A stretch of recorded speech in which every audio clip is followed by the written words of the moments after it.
So let me show you one of our freight trains here. My sis, as this goes along, you'll also see my sister in the background.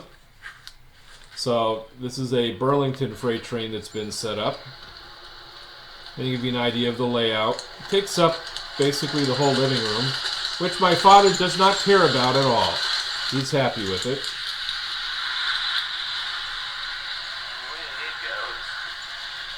So you can see this thing running around. And you can see how big they are, so they're easy to interact with.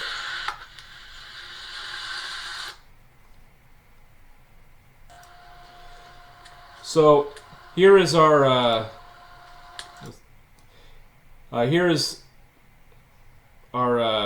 we have a passenger engine, so that's what's running here. And so we have a C&O passenger train, so we have, this would be a AA unit. And here's all the cars following up. And you can see they're lit and everything inside. And there it is, making its way around.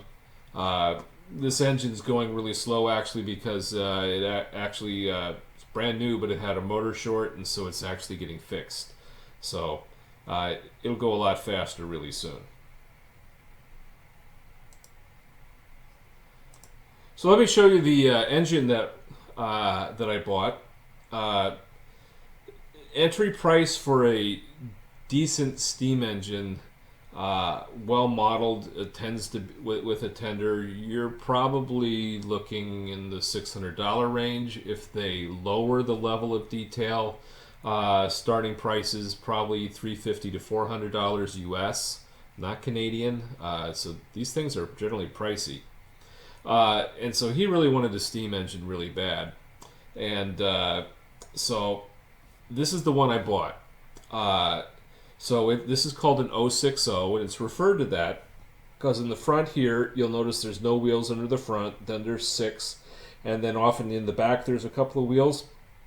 This doesn't have any. So this would be an 06, 1, 2, 3, 3 on the other side, it makes 6, 060. And this is called a dockside switcher. So these were used in switch yards and also used for switching stuff, basically freight loads that would be loaded onto ships and stuff, dockside. If you look in the back here, you can see there's a sign of small amounts of coal. If you look at that, that kind of looks like it's a water tank. No doubt that it is in the real world. And so this steam engine simply brought its own supplies with it, but it never went very far, and so it could simply go and refill any time it needed. So this is a beautiful little engine. This is all metal, brass bell whistle there. Gorgeous train. Now. And I said I didn't want to spend the big bucks on this thing. I got this for $80 US. So that was really nice for something that an 88-year-old likes to play with every day. So nice toy. So I'm going to show you this running. Now, so the fact this coal thing bothers him, but we want to stimulate his mind. And so one of the things that we do to drive him nuts purposely is we'll put this engine on trains that don't make sense. So like this is a freight switcher. It should not be pulling the passenger train, but we'll let it pull the passenger train just to be different. We also will have a freight engine pull the passenger train, which at the moment, because the main engine that had a motor short is getting fixed, but it bothers him, and so he'll talk about that, and that leads to conversation, it leads to memories, and all of those things are good for him in the condition that he's in. So I just want to show you real quick the freight engine that we often, in fact, that is currently in front of the passenger engine. Then we're going to show you, I'll show you a little video of this engine running around.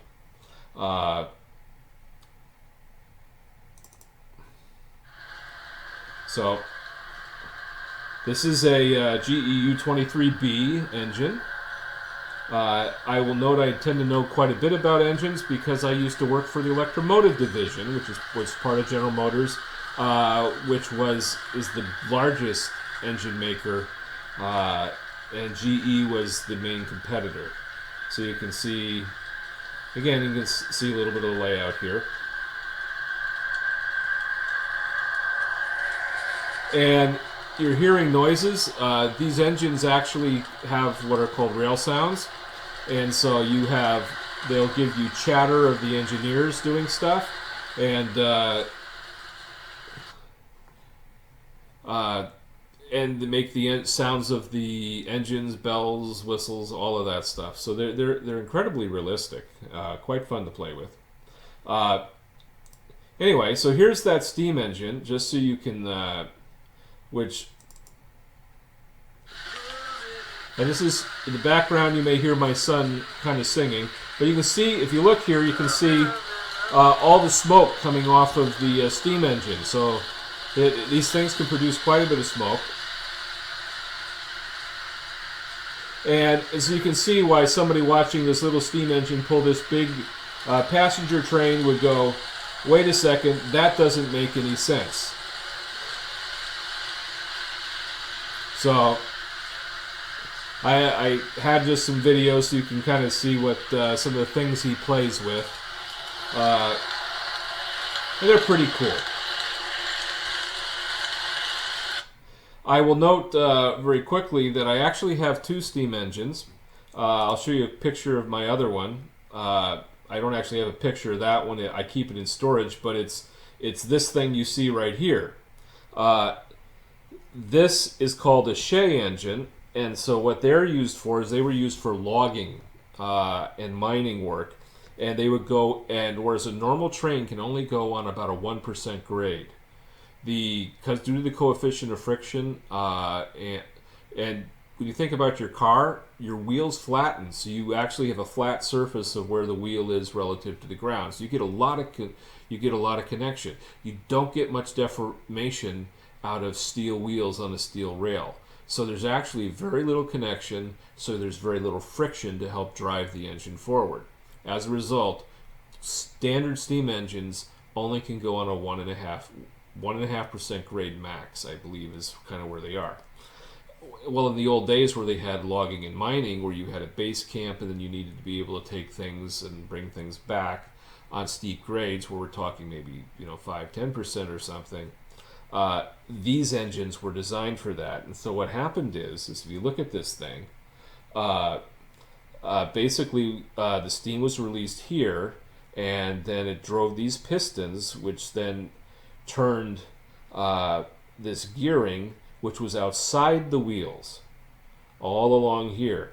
And they drove all of them. And what you'd had here, so they would drive all of the wheels with this gearing, which kind of went one way. There was no slip. And so they're driving the wheels here, they're driving the wheels here, and even on the tender, back in the back, they are driving the wheels. And this was an incredible invention because it allowed them to radically increase the grades they could use. What else was I going to say? It also allowed for, if the rails were uneven, and because oftentimes the mining railroads didn't use this same grade of rail that the big main lines would use. They were very expensive. So by using this kind of a system, they could handle uneven rail, they could handle rail where the spacings were adjusting. It was a much more forgiving drivetrain. Now, given this gearing that they have here, they also radically limited speeds as they're driving things from the outside, whereas conventional steam engines, some of them went over 100 miles an hour. These things were, I don't know the speeds offhand, but they were radically slower in terms of how fast they could go. Now, I would just notice, this engine here, this is by Lionel. I have one of these, except this is Western Maryland. Mine says Cass Railroad on it. But so the motor in here literally drives these pistons, and these pistons literally go down and drive the wheels. just like the real ones. They're amazing models. So I have one. They're for like, it was brand new. It's like $1,500, so US.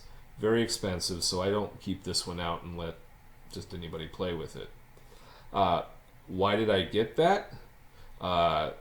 Simply because my mom's mother, my grandmother, grew up on the Cass Railroad. Her dad owned the meat market, which fed all the loggers and the miners that were there. And my grandfather, who worked for the C&O, managed the office, because where these engines would bring stuff down and then they would switch over to the main line, the Chesapeake and Ohio. And so he managed the office, and he romanced the person that became my grandmother, and that led to my mom, which led to me, so on and so forth. So it's just a special thing. So I have a whole train logging cars with this, and these are just unbelievable models. And next time I go to Texas, this is coming back to New Brunswick, and it's going to be on my desk under glass. So that's my other steam engine, which has a tender, and my dad has seen it run, and he says, see, that's a normal train engine. Okay, fine. So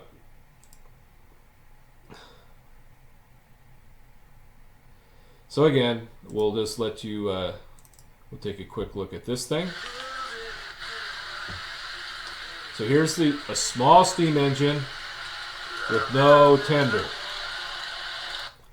And this is my dad fussing about it. Why is that streamliner engine turned backwards? And that engine pulling the whole thing? It must be because it's the lead engine. Well, that lead engine doesn't have a coal car or anything in back of it, so it couldn't even move. Well, it has a little coal built in. What? It has a little coal built in. No, it doesn't. Are you sure? I can see a little coal on the back of it. No.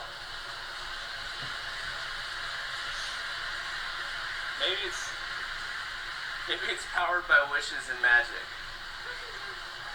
What, Cindy? That engine has no coal. Do you see coal on whatsoever. Do you see coal on that engine, Cindy? The little There's my engine. sister.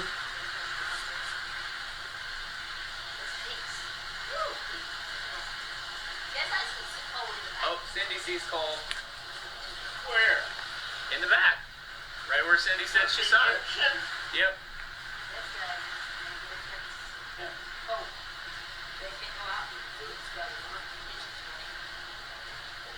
You have to have a big coal car. So here we are in Fusion 360, and so here's the rail car I designed. And so this took me a little over a day to do. Did some stuff one day, and then I kind of finished it up on a second. So you can see, basically, you would where my cursor is, where the engine would be. So there's a hole where coal would go, because it doesn't have to really hold coal. We actually have down in Texas, we're getting some bow gauge coal, and we'll actually make a whole bunch of coal to go in here, but I didn't 3D model that part. So this is actually some switchers did have tenders, and this is something I found on the web, a picture of one, of a real thing. And so this was my interpretation of it. So what I have here, so there's ladder that you could come up to where the coal is, a ladder to come up, and then there's steps, and then there's a lid here, but and this is where if you look where the cursor is, this is where water would be poured in, as it were. And so the steam engine you saw, of course, says Chesapeake and Ohio, so I put Chesapeake and Ohio on it. And so we can pull that around here. And you can, let's take a look underneath. So if you look here, so so this is all extruded, or it's all shelled. So here's where the coal is. It only goes down so far. Here's that pitched area where water would be poured down. Inside, I have two support surfaces, and I have a base that can be screwed in. But this is all just thin-walled. Here, you can see the ladders on it. Okay.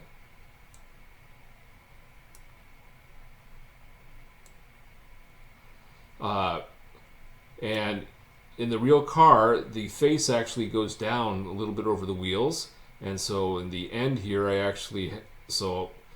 because of that, so then I've got an opening here so that the coupler from the wheels can come out. And so we go to look at the other side.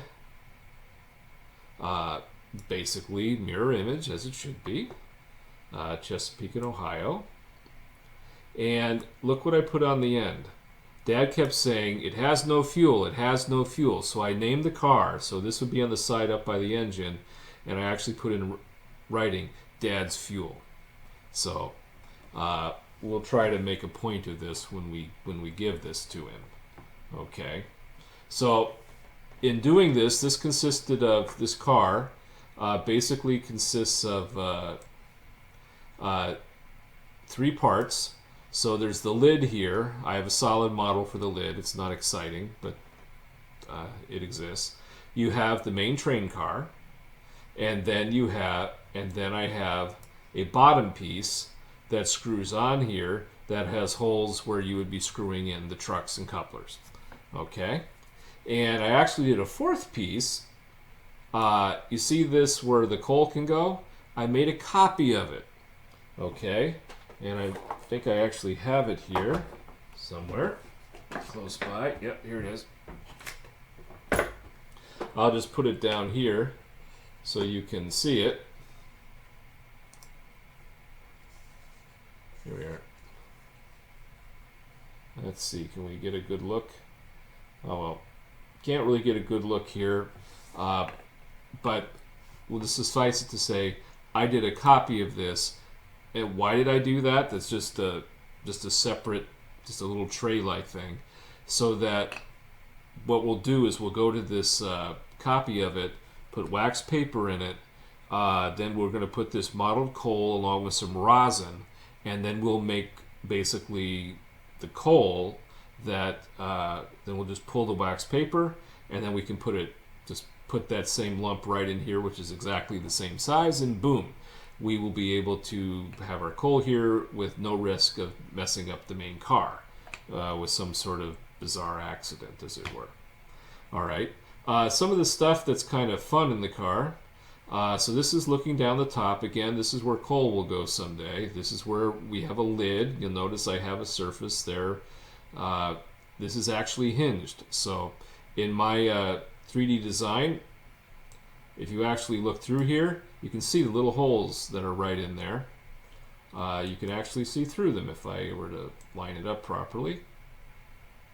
There, you can see right through. There. And it's amazing how accurate you can do this. So what I did is I actually used calipers and I measured the thickness of a paper clip wire, which is really hard, strong steel. And so that's the diameter of what that is. Now, this rail car in the real world would have a railing coming up. So I have it going up the stairs, and then I have a railing, so you could actually grab the railing here as you're coming up the stairs and pulling yourself up. You can go up the stairs, and then the railing would go here. So you see these 2 holes that are here. That would be for the railings for the rail car, which again are made out of paper clips. It's kind of cool. So this is the design. What we had, this is what I built, and pretty cool after having made up your labs. And as I said at the beginning of the semester, I had never done solid modeling before. But by the time I had gotten done with the labs, I had no trouble doing this at all. This was easy. It was fun. So let me reset here, and so you can see here's the model, but I actually have a picture of the real thing this is based on, and I'm going to show you the model. We'll be right back with you. So very quickly, as I said, my inspiration for this was I wanted to design a tender for my dad's engine, and so I found the following pictures. This is a little switcher steam engine. Looks like it's ready to fall apart, quite frankly, quite rickety.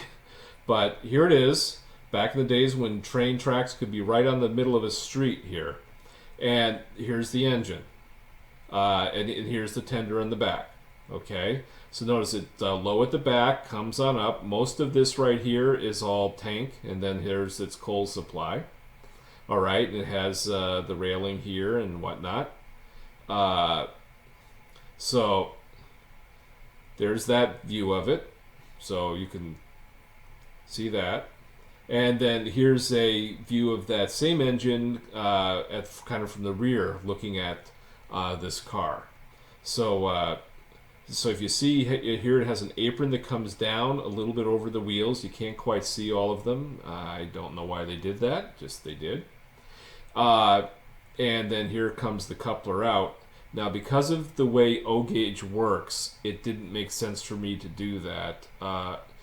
In a real train, the coupler is attached to the frame of the train.